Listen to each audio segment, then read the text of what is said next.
अस्सलामुअलैकुम सामीन। 17 रबीउस्सानी और 2 नवंबर है।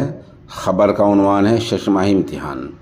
मदरसा तजवीदुल कुरान जामा मस्जिद कैराना ज़िला शामली में हिंदी, इंग्लिश और रियाजी का हिसाब किताब का शशमाही इम्तिहान मुकम्मल हो गया है, जिसकी निगरानी मौलाना मोहम्मद मुमशाद, क़ारी नाज़िम, क़ारी रिज़वान, क़ारी मुदस्सिर, मौलाना मोहम्मद एहसान, मास्टर मुर्तज़ा ने की है।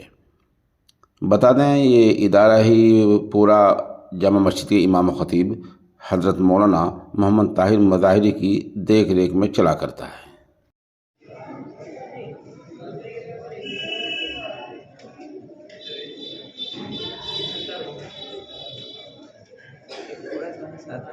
है जी, पूरा फोटो लेना है। ऊपर चल जाओ ऊपर। नहीं कहा यहाँ से ले लो। यहाँ से तो नहीं आ पाएगा। देख